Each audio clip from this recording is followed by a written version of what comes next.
Well, there's breaking news coming in at this hour. The US President Donald Trump has called for new leadership in Iran.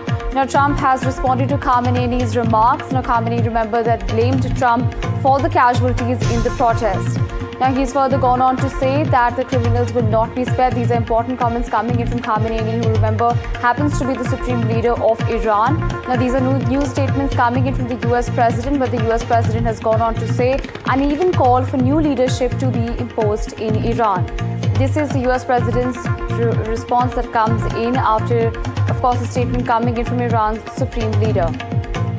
Well, on this, we have my colleague Nigar Mujtahadi joining us on the broadcast. Nigar, I wish to understand from you, firstly, the death toll numbers remain to be disputed. The US President Donald Trump has time and again spoken that if there will be more deaths, then the US will retaliate. And there, of course, after that, we've seen a brutal face-off between the Iran Supreme Leader and the US President. And also, we're not oblivious to the fact that the US has previously also intervened in the past, especially in 1953, to, of course, remove the electedly, the current dispensation in Iran?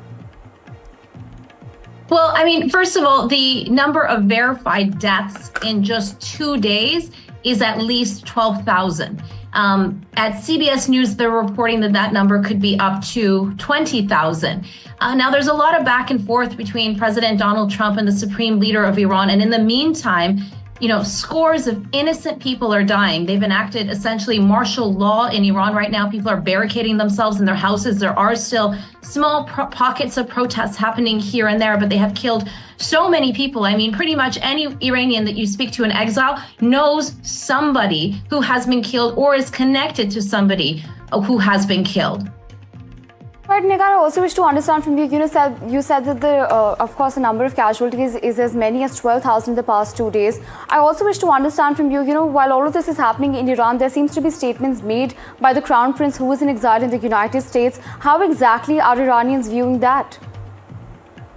Well, they're viewing it with, a huge amount of attention, because this is supposed to be encouraging, the protesters and the people inside of Iran and outside of Iran as well. So every time, he makes some sort of statement, it carries a lot of importance for people inside of Iran and outside of Iran. But then, of course, there is a blackout right now.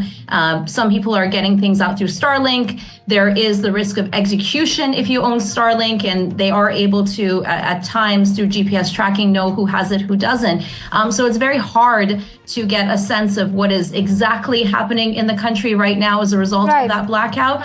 But landlines are starting to still open up. And again, they look to him with a lot of encouragement and hope, because this is, how they view him as their only way out right now.